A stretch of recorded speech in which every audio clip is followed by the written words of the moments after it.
My God, Bill, you've turned blue. Okay, let's see if the mirror effect works for me this week, not against me. Welcome to Stone Soup Poetry, the spooky Halloween edition, kinda. And we'll celebrate in due course. I told everyone to dress as your to dress as the best versions of your best self. And clearly John has the hat, so he took it to heart. Bill, well, I'll never, maybe next year. Okay, so thank you guys for coming out, and we are going to get started right away with the open mic. And who better to start with, according to the Remninator 5000, then Jackie Chow. Jackie, you're up. Okay, so this is maybe the second or third time I'm here. I'm gonna come more often, hopefully, but how many are we supposed to read, and do we have a topic? Is it Halloween poetry about Halloween, or you can do whatever topic you'd like. If you got a Halloween one, that's a bonus, and then we go 2 rounds, round robin. So if you can do 1 to 2 short, so if you want to do a long one or 2 short ones for the first round, that's totally cool. Okay, so I'm gonna read 3 Halloween haiku, and then in the second round, I'm gonna read my longer poem. Okay.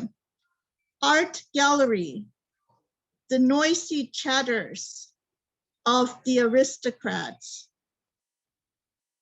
Museum diorama, the taxidermied tiger yawning at me.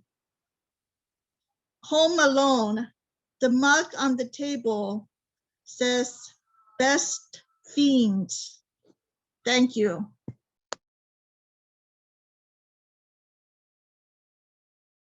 Thank you, Jackie. See you in round 2. And who does the Remninator 5000 pick for us next? Let's go with, I think she's already unmuted. Let's go with Miss Nancy Dodson. The dancing bear. The dancing bear slowly lifts his feet. The great giant dances to the bells. So beautiful is the bear's motion. Many electric shocks are needed, and the shocks last. He dances well to the music beat. Lots of shocks were needed for dancing. Bears are so big and strong that they can kill. Look at his paws, so big and mighty. One claw hit, and you would be wounded. No, perhaps you would be dead from the attack. The dancing bear is so magnificent. It never sits down. Yes, we love you in the distant view. You and happy you. Thank you.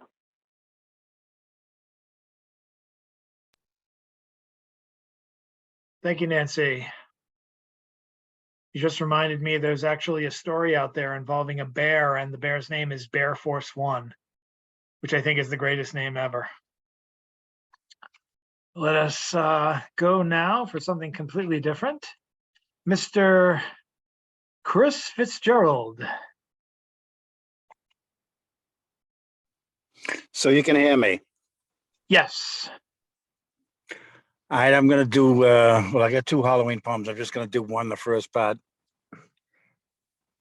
But I'm going to do a little introduction I sent to all these magazines that I sent poems. So this is my piece I sent to all of them now. It's called To the Reader. I realize my capital letters, my stanzas are different. Big deal. They are the way they are to call attention to the fact that what has had the greatest chokehold on the human species hasn't been communism, capitalism, Zionism, Islamic fundamentalism, but the screen, movie, TV, computer, phone, and it isn't the Russians, the Chinese, the Iranians, the FBI, the NSA, but you yourself, surrendering your life to NBC, T-Mobile, Microsoft, Paramount Pictures. I think language, and the best of it, which is poetry, deserves a better seat at the human intention table. Thus you understand, and if you don't, I don't care what your mother said. Vacuum cleaner salesman, encyclopedia salesman are going to be booming tomorrow. Make your move now. Poetry, like Betty Davis's old age, it's not for sissies. You can be a sissy and still be a good vacuum cleaner salesman, and you can be a sissy and still be a good encyclopedia salesman. So this is the poem I wrote, and it's set before Caesar crossed the Rubicon, before the die was cast. The Celts, who invented, discovered Halloween. They had 2 seasons, summer and winter. Last day of the year was October 31st. And they didn't have an afterlife. They weren't monotheistic or polytheistic. They didn't have an afterlife. So you said goodbye on October 31st. Everybody who died the preceding year. That's where the whole fucking trick or treat thing came from. Now this is called Thanks for the Pants. Thanks for Halloween. Halloween, a Celtic celebration of life and death. This piece is in loving memory of the Celts. Before the introduction of the Julian or Gregorian calendars, the Celts had their own sense of time. They had 2 seasons, summer and winter. October 31st was the last day of the year, All Hallows Eve. Everyone said goodbye to the people who had died since the last Hallows Eve, and the people still alive who owe something to the people gone. Maybe you never returned the weed whacker they'd graciously loaned you. Maybe you told them what wonderful company they were, helped filled up your life. Maybe you never told them that. The Celts were totally dependent on the natural world. That means they weren't polytheistic like the Egyptians, Greeks, Romans. They weren't monotheistic like the Jews and the Christians. But none of these groups had a finer appreciation of the sun, moon, mountains, rivers, crops, animals than the Celts. But without an afterlife, you were so dependent on the future. That's why the Druids, Celtic priests, bards, Celtic poets had so much influence. They were the ones who saw the future. October 31st was the last day of summer. November 1st, first day of winter. That's how it was. The Celts didn't write anything down. That's why they don't get the respect from history book writers and readers. Oral tradition. They were just as smart and talented as anybody. They ended up being defined by their enemies, who wrote, not honestly, but wrote. I'm talking Julius Caesar. He whipped their ass more than a few times, which seemed to piss off Caesar about the Celts. They went to battle half the time with no clothes on. I'm sure we've all read the University of Miami of Ohio study, even today. 16, 17, 18-year-old males have between 3 and 5 spontaneous erections every week. No rhyme or reason, besides all the other ones that you can figure out. So a young Celtic warrior would be on the battlefield, shaboom, an erection. Another Celtic warrior would say, what the fuck? We just had a long interlude with peace. All you did was look for trouble. Now we're at war. All you do is look for trouble. War, peace, trouble, trouble, peace, war, trouble, trouble. You just don't get along well with others. Now we know where the first line of our first grade report card comes from. We also must remember it was the Celts who discovered pants. Who wore the pants in the family of man? The Celts. So before you go to sleep tonight, say a little prayer of thanks to the Celts for the pants and not the kilts or summer dress you got off the rack at the Goodwill store. Thank you.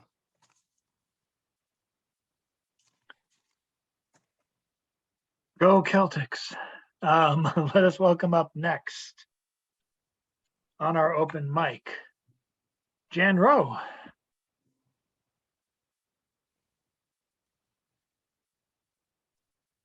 You're still muted. There you go. Okay. This is horrible, if that qualifies for Halloween. So I was recently glad to be from Pennsylvania. Although I thought at first it was Philly, it was Central PA. Gavin McGinnis, the Proud Boys, they were canceled right at the last minute. It seems he likes to bring people to fight. So the Proud Boys were spraying people before the event was scheduled to begin, because in the Proud Boys, you get a high rank if you do something good like that for the cause. So it's very good that that was canceled. but it was looking pretty dangerous. And it was very disturbing that the police stood by and let the Proud Boys spray people. A little bit disturbing as they roamed the Penn State center of the state campus. But here's some good news. Hervis Rogers from down south, Hervis, he waited in line 6 hours to vote. He didn't know being on parole, he couldn't vote. Justice Ye, the judge, tossed it. The Texas judge tore up the charges, so to speak. Hervis Roger waited 6 hours in line to vote. He didn't know because he was on parole, he couldn't vote. Thank you.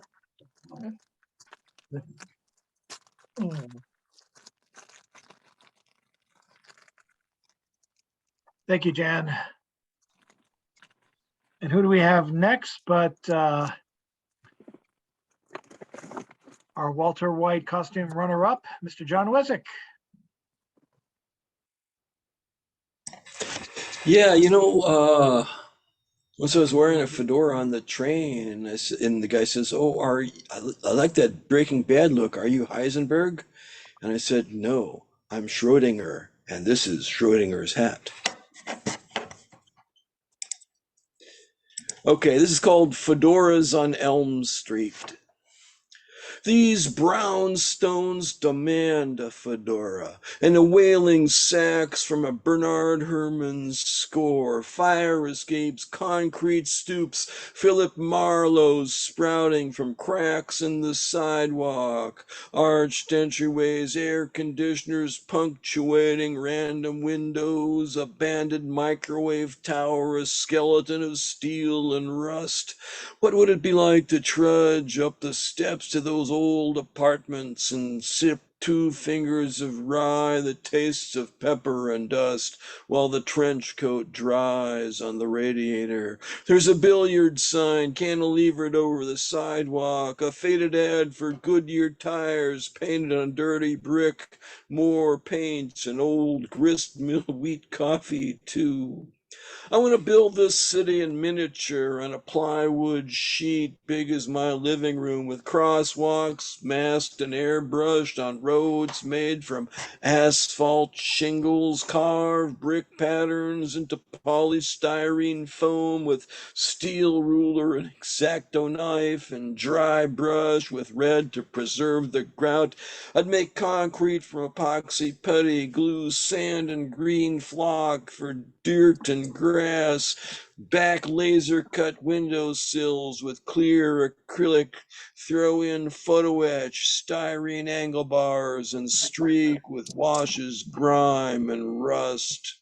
I'd make a river of clear resin in the hall, then clock towers and repurposed mills would take over my bedroom. Avoiding the landlord like an earthquake or hurricane, I'd walk these streets inside and out.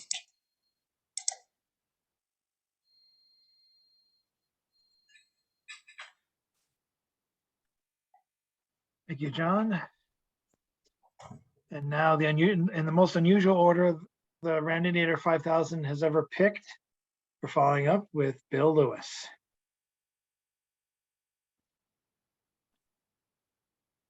Damn it, Randinator, you don't put the 2 class clowns together. You don't put them that close in line. Is that how you perceive us?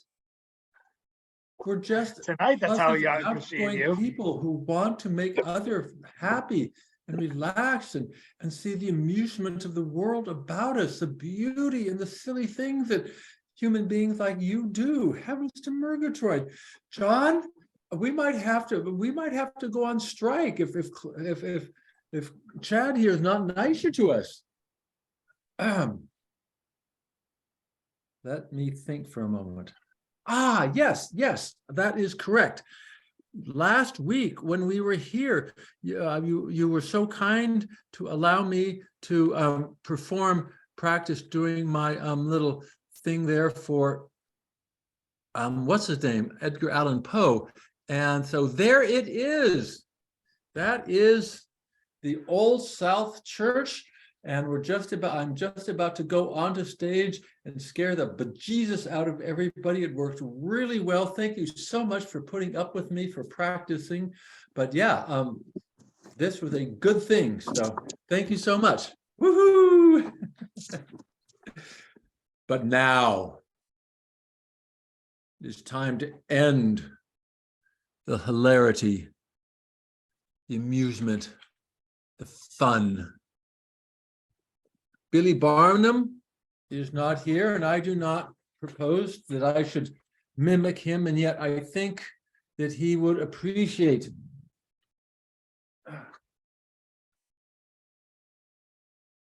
Head is there. I can see my head. That's sort of a better to see my head. There we go. Yes, yes.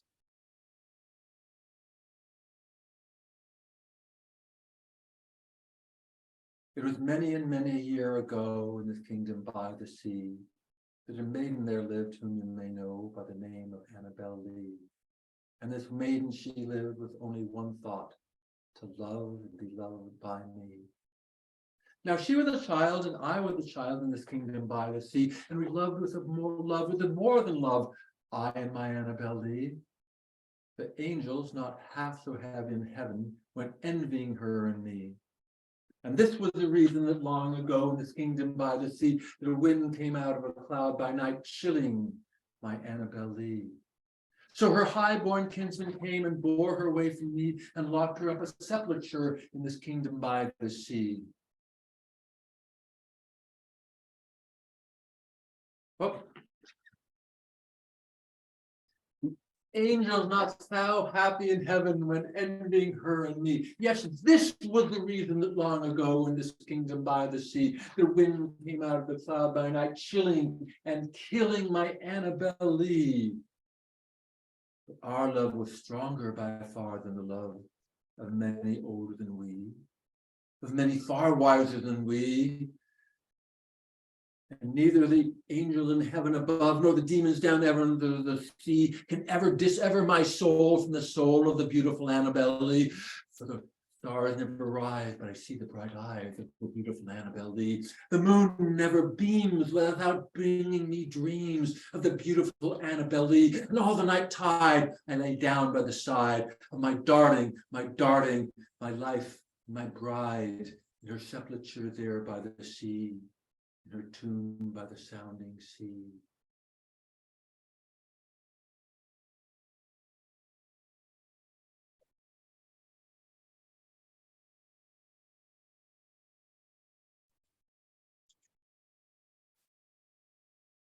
Thank you, Bill. And now, I think it's time to go over to one of today's features for Wednesday's Oddball Magazine. We do a horathon, and we interpret the horathon in many different ways. We had a Splatterhouse version yesterday. We've explored it from a few angles. I liked her angle this for today. And her photography. So it was an auteur horror moment. Let's welcome up Julian Powers.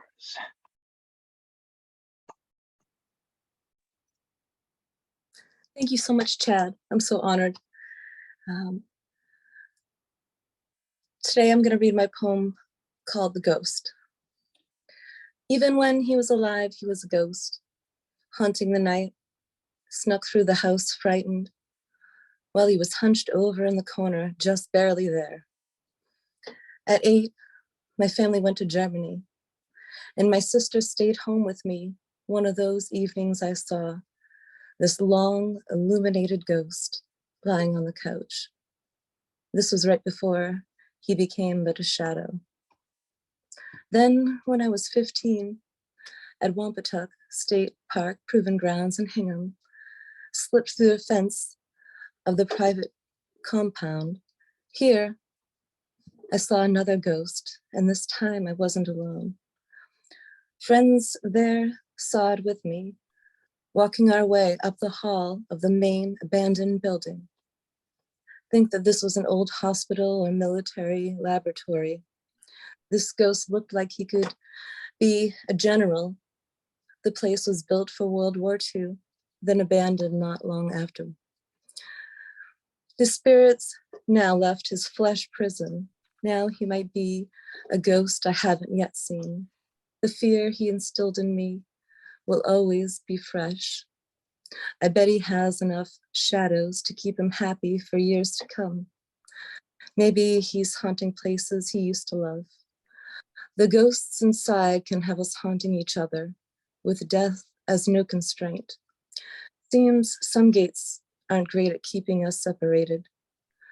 Leaves me wondering which side is free. These meat cages might be the farthest that we can be from an afterlife that could be a vast, endless nothing. Thank you.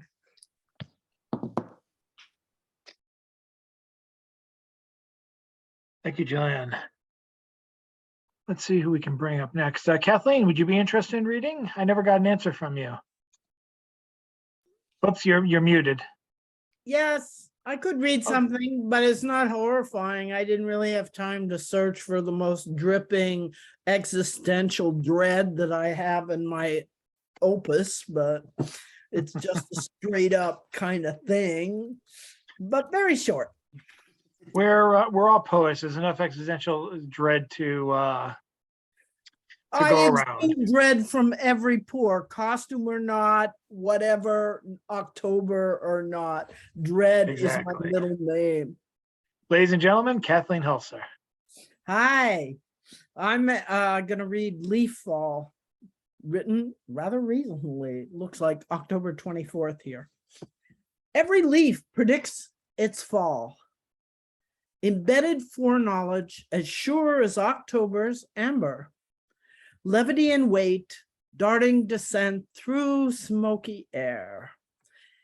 Each thought a premonition, replete with spiritual roots as certain as the heartbeat. Nevertheless, eager for release, to drift downward, buoyed on phrases of cider and spice. Any motion, the prophecy of change. Activity pulsing in confident leaps and bounds, soaring tempered with landing, contraction and expansion, defining the body's arc. Thank you. Done.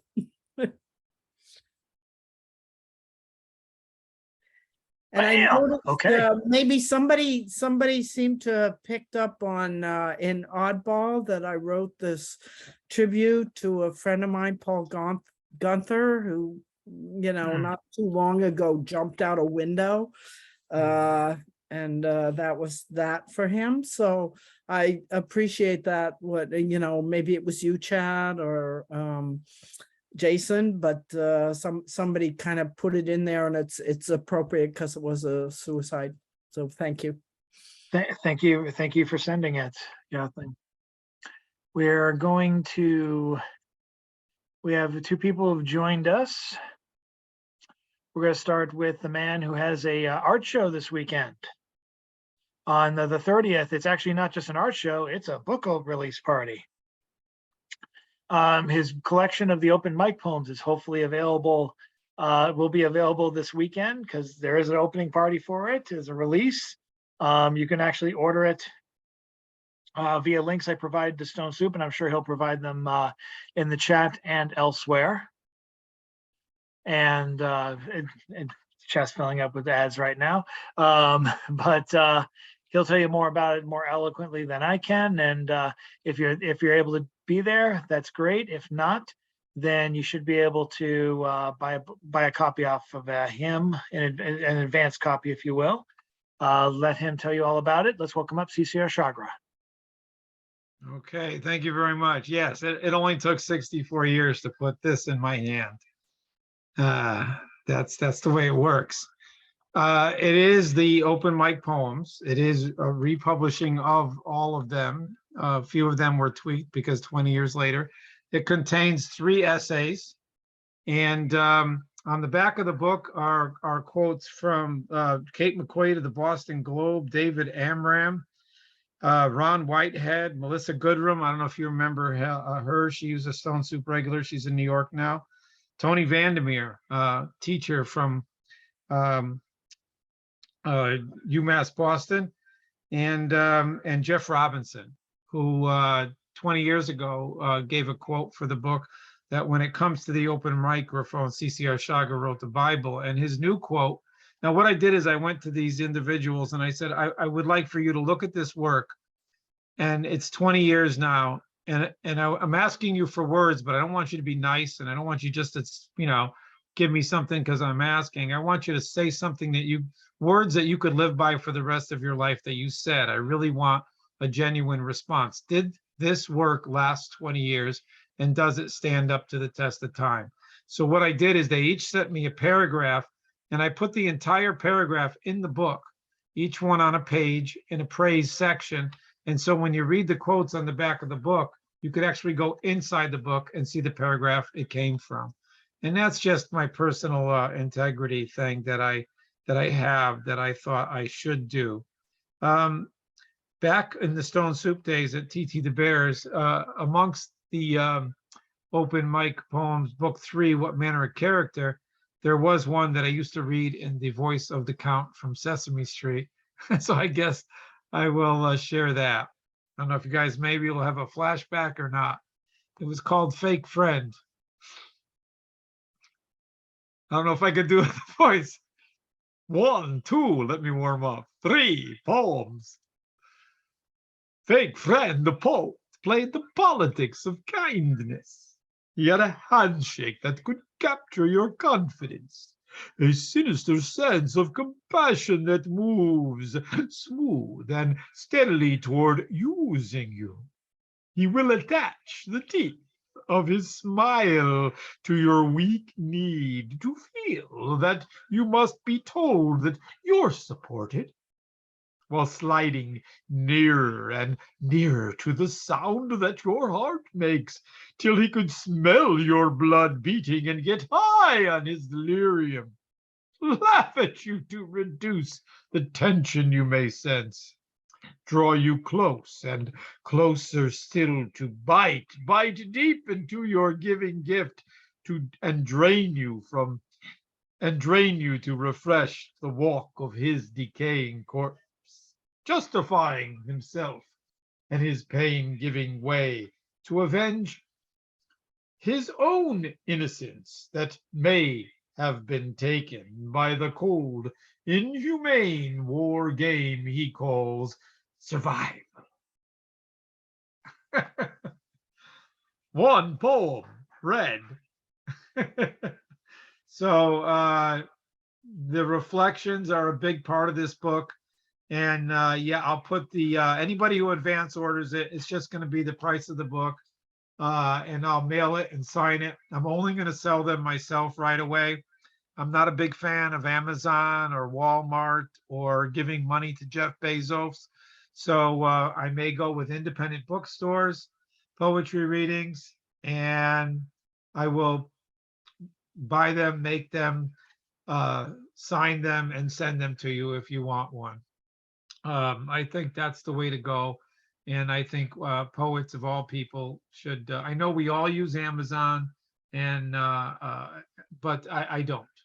And I'm hoping more people would just go to like bookshop.com at least and put their books there, so that every time someone buys one of your books, that company takes a portion of your sale of the book, gives you your cut, and then I'm not sure how it works, but they also take a portion of their entire savings and give it to all the independent bookstores in some sort of system.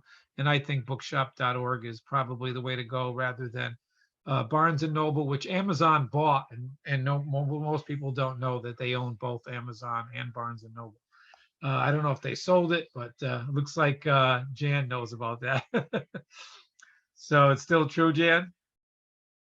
Yeah, okay. So yeah, we have to stop being our own self-enslavers and all that. But this is hope, believe it or not. I know I've been accused of being apocalyptic at times with gloom and doubt. There she is smiling. So thank you very much. And it's a beautiful book, and it's glossy, and every page is shiny, and they're not cheap, and they're made by a friend in Windsor, Connecticut. And let me know. I'll put the, my website finally has a little shopping thing in it, and I'll figure the rest out, but let me know and I will take care of you. Thank you. And the opening, oh shit, the opening is, it's not just a book reading at 3. I'm bringing back my poetry art band, Funk Physics, with Derek Bossy and Matt Beliveau from 4 to 5. And then I'm going to clear out the chairs. And I have 4 paintings and 10 pastels that are up there. And if you can't come, I've been trying to spread the word. And Kathleen wrote a beautiful thing about it. If you could read the Eventbrite invite, then you could see she literally writes catalogs and you cannot tell her what to say, FYI. So thank you again, and that's it. I'm sorry if I took too much time.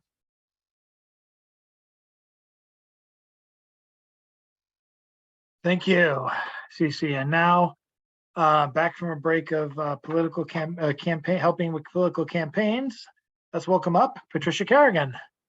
I'm going back tomorrow. I had my one of my campaign bosses up here. He was trying to canvass, and I spoke to him briefly. So I report to work tomorrow at 1:45. In my area, stay out of Staten Island. It's a cesspool with money. I was actually followed for putting a goddamn flyer in the door, and the woman claimed it was an open door. She followed me while I'm doing my job. And I had another guy in Dyker Heights, which is another cesspool with money, stand blocking my passage on a sidewalk owned by New York City. Is that you coming to my house? I said, well, unfortunately. And he said, never in my life, never in a million years. And he kept saying that we Democrats drink the Kool-Aid. And more harassment.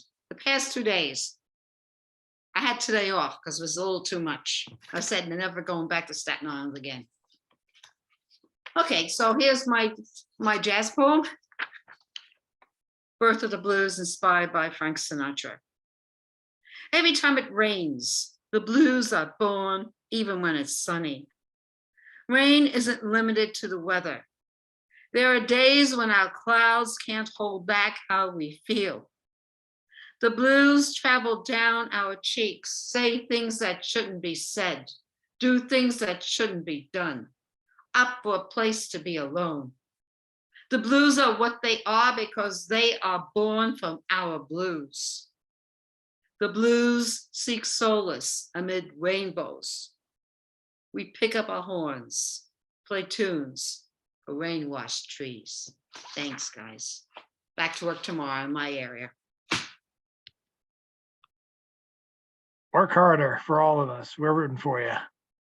Thank you, Patricia. And now we turn to the random year 5,000 always picks him last. Who would have thought? Let's close out the first part of the round robin with Oddball's poet columnist for Thursdays. Read his column, It's All One Thing, every Thursday morning without fail at 11 o'clock. Let's welcome up Mr. James Van Loy.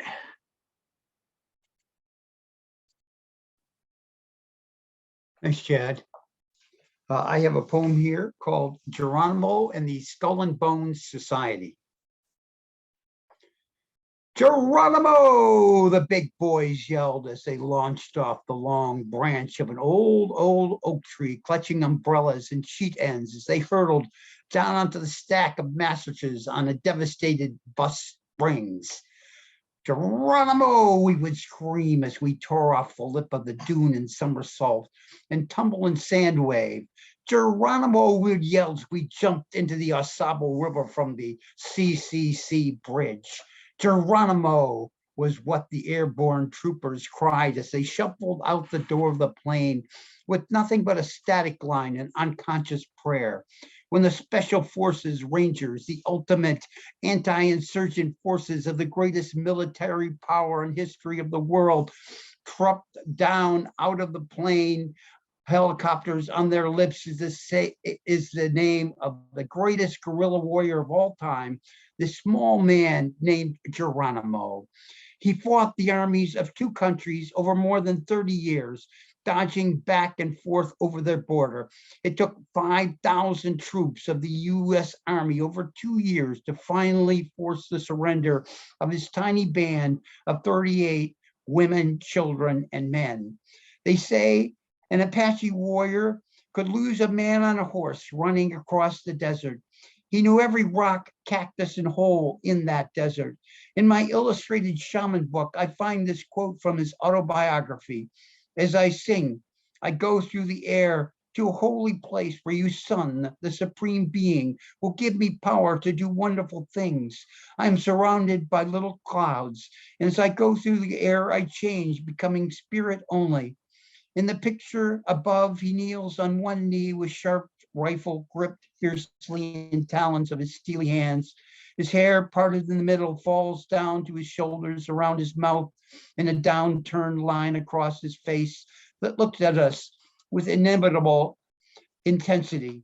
From under the harsh line of his eyebrows, and underneath it says, the Apache Shaman Chief. This is not a man to mess with. But then I find in the Monday Boston Globe an article which tells the story of Geronimo's great-grandson, Harlan, who has heard the Yale legend that after Geronimo died in 1909 and was buried at Fort Sill, where he was eventually held after his capture by General Miles, Prescott Bush and two other Yale undergrads brought to the fort by World War I, drug up his skull and long bones, and they are used to this day in the rituals of a secret skull and bone society at the university. Harlan is demanding the return of his great father's remains so they can be buried at his birth spot along the Gila River in Arizona. No one, except members of the Secret Skull and Bone Society, knows if there really are bones stored in a fraternity vault at the Yale U. Only a DNA test could prove they are Geronimo's skull and bones. Anyway, both presidential candidates in 2004, George Bush and John Kerry, were members of the Secret Society. George Bush, the great decider, was said to have been the one who heated up a wand in the fireplace to brand new members in initiation ceremonies. Every time I see him now on TV, the Supreme Select President, Geronimo's skull burns my brain and Geronimo bones are buried deep up in my body. And then they went and named the raid to kill Osama bin Laden, you know, Geronimo. So here we are, still at war with the natives, only now the natives are all over the world where the violent frontiers know no boundaries except the black and white chessboard of the new world order of the neo great game of the 21st century. And Geronimo, we all yell as we bail out of our crashing craft we call civilization over the superheated pulse of El Ninos. Here's hoping our personal parachutes open and somehow we will land between the tropical storms and the typhoons swirling in unprecedented numbers as we try together to retake what is left of our planet Earth as we yell, Geronimo, Geronimo, as we fall. Merry Halloween.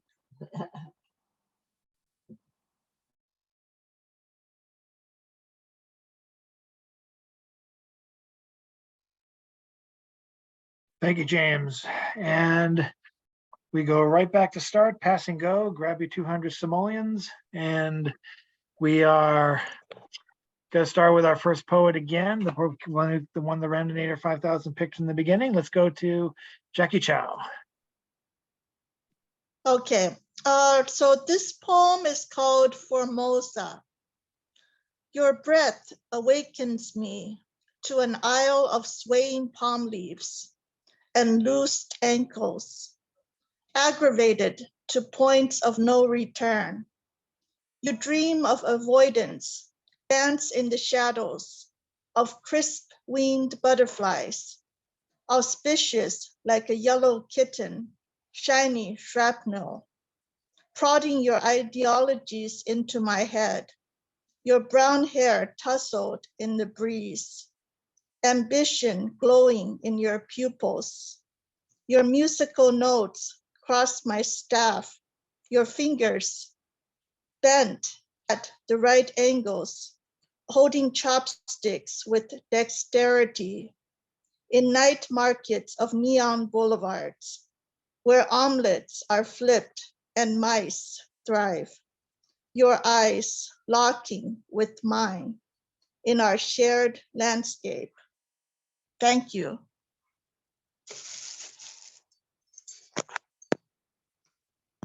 Thanks, Jackie. That's the first long poem I've heard from you. That's not bad. Appreciate it. I hope you do come back. We're gonna go Yes, now. and write more long poems. Yeah. Very nice. We're gonna do our one phone contributor for tonight, asking her to unmute herself by pressing *6 and welcoming back Nancy Dodson. The unfairness of death. Death, death, the ages roar. Even to the littlest we pour. Our souls to the innocent dear. Our hate to the predator near. Blue jay we despise. It was unfair to die. Unforgivable farewell we sigh. Kill, kill is a painful world. The notion it unfurls. Death, death to you someday. Yes, God will make you pay.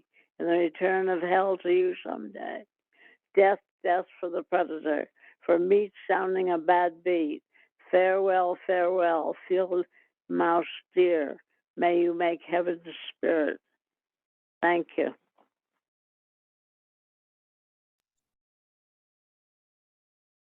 Thank you, Nancy. And now we bring you back to Mr. Chris Fitzgerald. So you can hear me. Yes. This is my second Halloween poem. And they're set 3,000 years apart. And I do a little introduction before I get to the poem. Halloween, the poem, not the movie. Halloween is a beautiful human creation. Hollywood has distorted it. Halloween is for the 3 to 4 to 11 or 12-year-olds. When you drop the bag and no longer ring any doorbell in front of you, it's over. That's not the age represented in the Halloween movies. It's basically 15, 16-year-old girls. As soon as you see them in their underwear, you know they only have 2 minutes of screen life left. I'm not saying that I didn't go to parties at 15, 20, 30, dressed in a Halloween costume, but a whole different dynamic was at work. Say I was at this party and there was this woman dressed up as one of Cinderella's two sisters, either Horrorabella or the one I was always partial to, Terrabella. If I had wanted to and she had let me, I would have kissed her, be it Halloween, Arbor Day, or Eleanor Roosevelt's birthday. But that has nothing to do with Halloween. Different dynamic, which I will discuss in its entirety next week. This is a Halloween poem. 10, 11-year-old boy is waning years of genuine Halloween engagement. He has this continuum of memory in his Halloween tradition. He knows whose lights go off early, who gives out the nickel candy bars, the apples with the unpleasant dents in them, but he's discovered something the year before he hasn't told anyone about. One last thing, there's a word you might not be familiar with, numismatics, which is the study and the collecting of coin, stamps. Halloween, the poem, not the movie. I don't think I waited till it was 6 o'clock, though it was dark. Dark is to a city kid when a motor vehicle from any direction has its headlights on. Dressed in a hobo's outfit, I would bolt out the front door, down the street 1 block, thence a right. She lived halfway between the turnables. She was 50, maybe 60. Like certain members of a poetry group I was later on to meet, alcohol was her beverage of choice. Well, I don't know if she had been reading or writing poetry, but I do know she had been. After a pleasant exchange of ritualistic greetings, she presented over my head this large candy dish. Or was it a mashed potato bowl? Nay, it was a candy dish that was utilized as a mashed potato bowl every other Sunday. In this dish were hundreds and hundreds of pennies, 1 dime. This was in the days when copper was copper, silver was silver, and the little guy knew where he stood in the world, numismatically speaking anyways. I got that dime, sleight of hand, can't reveal, ran down those steps and joined up with family and friends to the completion of the festival. But that triple-decker, visited by myself, had commenced Halloween for me. Alas, that treat was a trick. Someone who just recently said she had got a dime. Someone else He had got a dime. 3, 4, 5, dime, dime, dime. Turns out the lady in question had more dimes than Ma Bell. In fact, Ma Bell herself had been seen pitching dimes competitively on certain Saturday afternoons against the side of you-know-who's house. Oh, you know who. Marathon Sessions. I didn't have to go there first. I'm going to show the world what she was really like, tricking kids left and right, right and left. Thank you.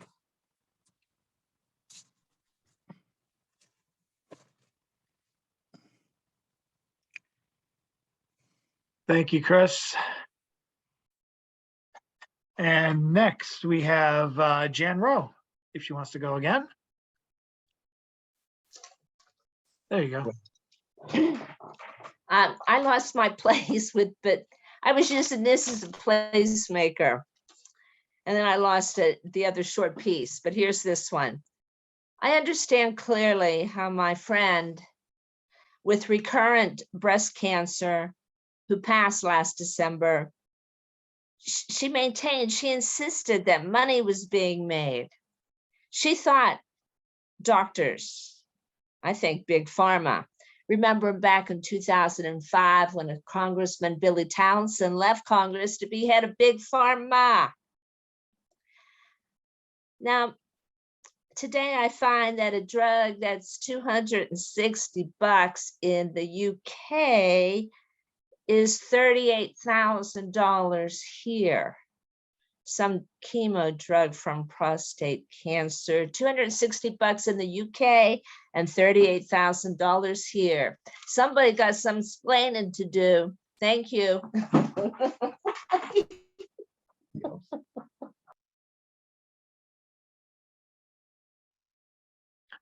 Thank you, Jan. Up next, the blue guy himself, Mr. Bill Lewis.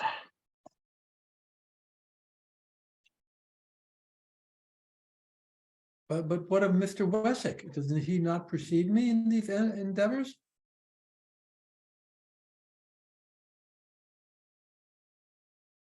Now you have to be nice about it. Okay, we'll put John Wesick first.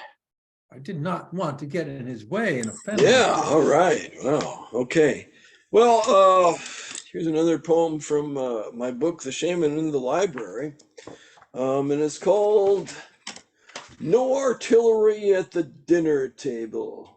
The look of anticipation retreats from Junior's face. Sis sticks out her tongue, squirts him in the eye with mustard gas. He levels his howitzer. What did I tell you, kids? Father's fork thrusts deep across the kitchen table, smashes through lines of entrenched potatoes in a blitz toward the roast. In a desperate effort to buy time, Mom harasses his supply lines with oven mitts. Junior counterattacks with a Jell-O mold, forming pincers with Sis's 6th Mechanized Infantry Corps. Father's rapid advance grinds to a halt, but the wily survivor of the Battle of the Saturday Car Wash is not to be undone. His forces pivot to the left, encircling the Jell-O. Meanwhile, his sappers set off charges under the sauce boat, flooding the tablecloth with sawmill gravy to create a diversion. Father withdraws his fork. The front stabilizes in an uneasy truce by the time Mom sets out the pumpkin pie. It's so nice to have a family dinner. And of course, I'll post a link to my book in the chat. Thank you very much.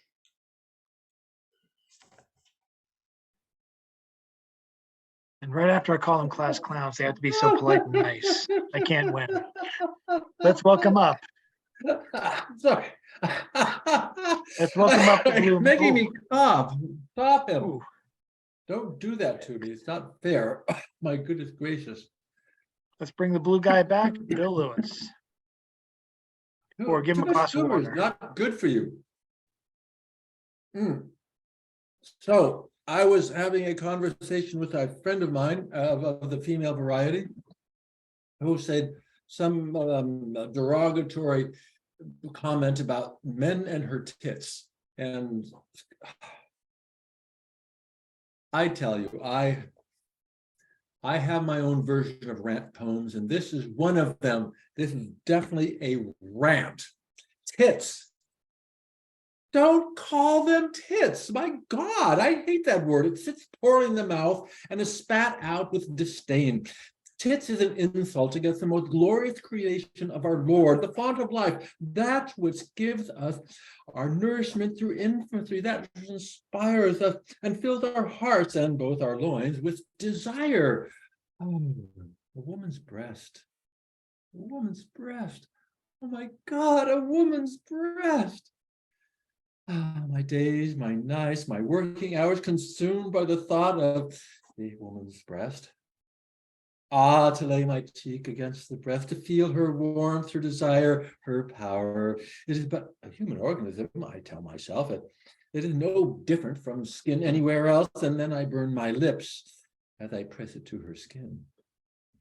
The roundness, the swelling, the throbbing pulse, staring mesmerized at a flash of color, flirts with her blouse. I can almost see. Oh, I am dizzy. The world has disappeared and I am panting. My mouth is wide open. I stare into her eager eyes for smile. Oh. Her thighs pushing hard against my crotch, spreading my eager legs. Her mouth, her breath, my tongue, her nipple, my body, her body, my soul, her soul. Oh.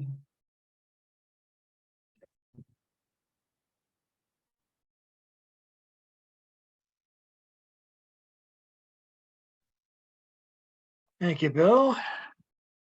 We are, oh, that's a good one, Pat. Let's welcome up next, Mr. Julian Powers.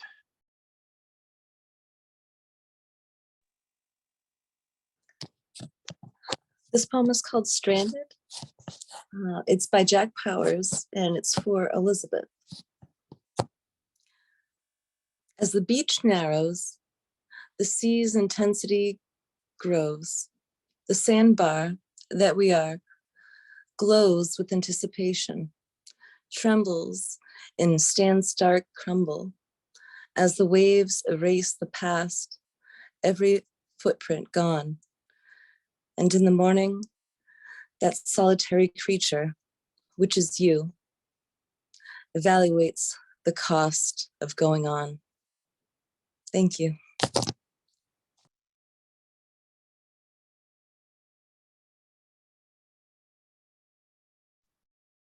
Thank you, Joanne. And up next, if Kathleen wants to read another poem, she's more than welcome to, though she may have actually, Kathleen, if Kathleen also wants to read another poem, she can. I just found your name on the on the screen. Yes, Ah, there you go. yes, I will. It's called The Urban Elbow. Equally useful for defense and offense, I deploy my elbows on both flanks as a convenient oar to row in streams of people on choked sidewalks and packed subways. Less lethal than the more popular urban armament, the elbow is portable and storable, but readily available when needed. When wearing full-length evening gloves, the humble elbow is a legal hidden weapon, the satin wrapping diluting its sharper effects. In summer, a crusty elbow may leave DNA tracings on its target, a worthwhile risk when spacing becomes urgent due to perspiration fields. In winter, the elbow finds fitting new roles as a bumper for crash dummies teetering on ice, more subtle than the hip check, which also serves to fend off falling bodies. The social utility of my urban elbow suggests how the infinitely adaptable modern body finds ways to navigate the latest insults to its integrity and heralds a hard-edged civility suitable for crowded anonymity. Thank you. A tribute to the elbow. I see in the chat that John Wesick, a martial arts fiend, has done severe damage. My elbow is so much less lethal than that. No, it's not. All you have to do is try. Oh, God. With a friend, or maybe a friend's pillow. Who knows? Anyway, let's move now to oh, here we go. Cesar Schrager, you're up next if you'd like. Okay, hi there, thank you. I've been doing something different on Facebook Live. It started about a week ago. I was working on a lyric and playing the piano, and I started playing the piano and then saying, hey, everyone, this is what I'm doing this week. And then I would play the song. In the meantime, I would be playing this melody that I found thanks to Kathleen and experimenting with what's called sixth. And so it evolved, and I'm actually starting to sing it now. So I still do this, and some of you know about it, but I'm going to read it as a poem here. It's called Waiting for Tomorrow, and it gets tweaked each day. But here it goes. It was sad who started laughter, where every mood of life collides, in a song only the soul feels, where the music never lies, where the music never lies. Waiting for tomorrow is a waste of time. The balloons tied to thought's fingers, windy spirits lift the mind, while the ocean floor is crying as the bed wakes up in love. The bed wakes up in love. Waiting for tomorrow is a waste of time. A broken mirror moves you into pools reflecting loss. It is midnight in a daydream where your solo heart still beats. Waiting for tomorrow is a waste of time. Facing true love improvises. A dying photograph smiles inside you, as all the calendars just turn to ashes.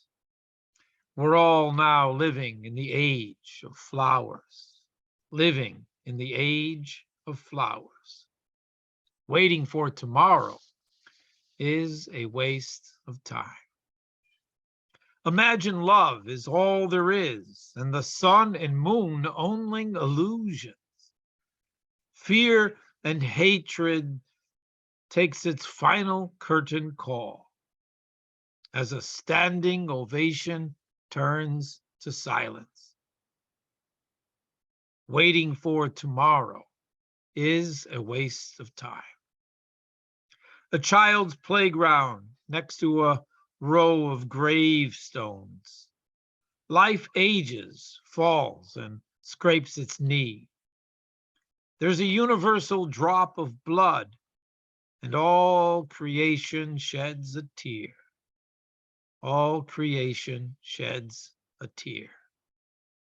Waiting for tomorrow is a waste of time.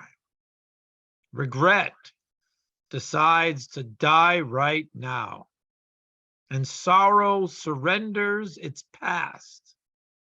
And now all of pain becomes responsible, and all that is left is a choice. All that is left is a choice. Waiting for tomorrow is a waste of time. Blame can hold its breath no longer. Fault falls down on its own sword, and reason gives up the sport of murdering to stop gods from worshiping war. To stop gods from worshiping war. Waiting for tomorrow is a waste of time. And there's a kiss that lives on your lips the very moment competition dies. And all the writers start to paint the sky as the music laps the shore.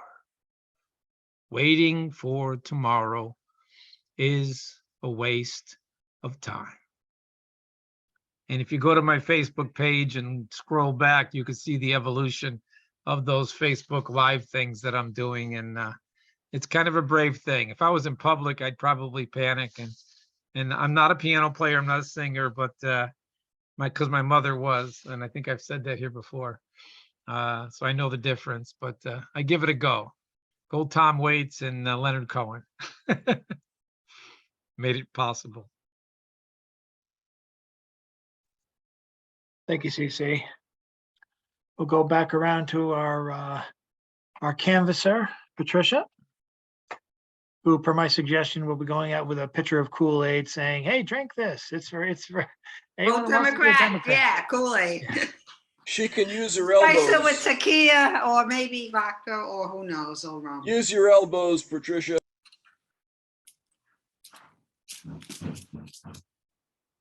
Okay. And in lieu of the holidays coming up and cats, gonna read some haiku. Skeleton cats, moonlight x-rays, hiss at werewolves. Skeleton cats, moonlight x-rays, hiss at werewolves. Cat's shadow under moonlight, ghouls dance by graveyard. Cat's shadow under moonlight, ghouls dance by graveyard. Moonlight incense, bell, book, and candle. Black cat ritual. Moonlight incense, bell, book, and candle. Black cat ritual. Paws crunch orange leaves. Candy corn cats at your door. Smiling pumpkins watch. Paws crunch orange leaves. Candy corn cats at your door. Smiling pumpkins watch. Halloween party. Humans wear kitty costumes. Cat hides under bed. Halloween party. Humans wear kitty costumes. Cat hides under bed. Thank you. Meow.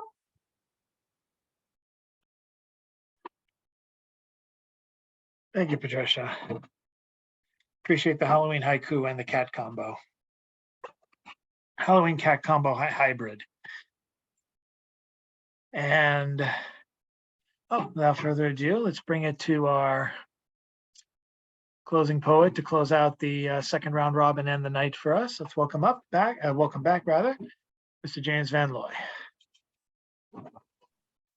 All right, so I got another poem here called The Son of Green Arrow. The Son of Green Arrow. It all started when I gave my son some old Green Arrow, Green Lantern comic books to sell, which we figured would be worth hundreds of dollars. They were from the 1970s, and one even had a cover with Green Arrow and Spyro Agnew, Nixon's vice president, on the cover, who had to step down due to corruption charges that somehow caught up to him from Maryland. Now my son is giving me a new Green Arrow, which turns out to be the son of Green Arrow, who lives in a world which is, I guess, the Watergate legacy, which led to the crucifixion of Green Arrow over 35 years ago. Now the son of Green Arrow lives in a world where the gangs rule Seattle City, and the hero must go about rescuing all those who would rather die than live in a world of zombies who only want to eat you and turn you into one of them. Green Arrow abandoned the city, says the gangster villain, and he's not going to get it back from the gangs. Meanwhile, back at the ranch, I got into a terrible argument with my godson about, would you believe it, Ukraine and the Malaysian jet shot down there. the far left had developed the theory that the Kiev government jet fighter shot down the airliner, not the East Ukraine rebels with a Buk Russian missile. And when I mention this, I get an explosive reaction since my godson had been following events in Ukraine so closely that he said he was watching the East Ukraine website as the story of the loss of the plane was breaking and saw them bragging about shooting down a bird and then taking the whole thing down as quickly as possible when it became known that it was a civilian plane that had been blown up. So my son, who also faced with my godson's old girlfriend, who was a journalist working on the Ukraine story from the point of view of West Ukraine, who want to be allied with the West Europeans, hands me with the Green Arrow comic book. There turns out to be the son of Green Arrow, a downloaded picture of a World War II memorial that shows a squad of Russian soldiers spray painted into superheroes or pop icons, led by G.I. Joe and followed by the Joker, with Santa Claus, bag open behind, and Superman in the center of the tableau, and Captain America too. Yes, indeedy.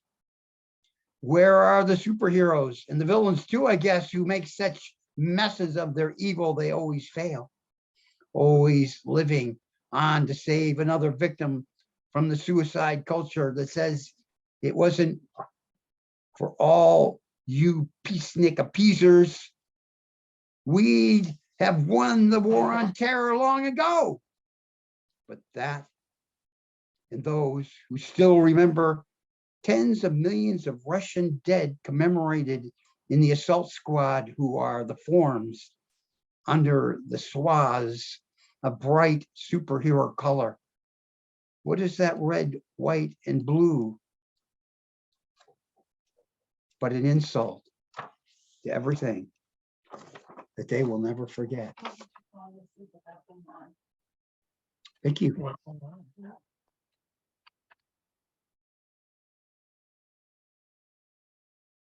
Thank you, James. Be sure to check out his column tomorrow at 11 o'clock. We are, James, Spiro Agnew was still taking payoffs when he was vice president, still from the contractors when he was governor of Maryland. That's what drove Nixon nuts. oh boy. Well, anyway, we are, thank you, Chris. We're gonna close out now, and we'll see if we have a live stream on Monday or something like that, just to commemorate the holiday. We'll see if I can get, we can get my Batman costume for Twig in time for Sunday. We'll figure it out. He's already got a doggy door that opens automatically in my mom's house now. She paid good money to install that in. So basically, so he can go out at night. So he's essentially Batman already. So we'll see what happens. But enjoy your holiday weekend if I don't run into you before Wednesday of the next. It will be an online Stone Soup again for the next couple of weeks. And then we will actually for next week, and then we'll figure out what's going on with the second Wednesday of November. Announcements are coming, hopefully, and we'll keep you in the know. I'm about to fall asleep myself, like Nico, but a little guest appearance by Nico, just barely missed her. At any rate, take care of your pets, take care of yourselves, take care of each other. Patricia, watch your back tomorrow. It's probably gonna get uglier before it gets better. And good luck to you. Be sure to vote in a couple of weeks, and do our part to stop the insanity. There's and don't think your vote doesn't count just because you're in Massachusetts. For those of you who are still in Massachusetts, there's a lot of difference to be had and taken. But thanks to everyone who read. Thanks to everyone who participated, and stay tuned for the Stone Soup Crouton poem next week. We'll do the obligatory wave because I'm so out of sorts, I actually even forgot that. But have yourselves a very good evening, and we will talk to you next week. Take care. Goodbye.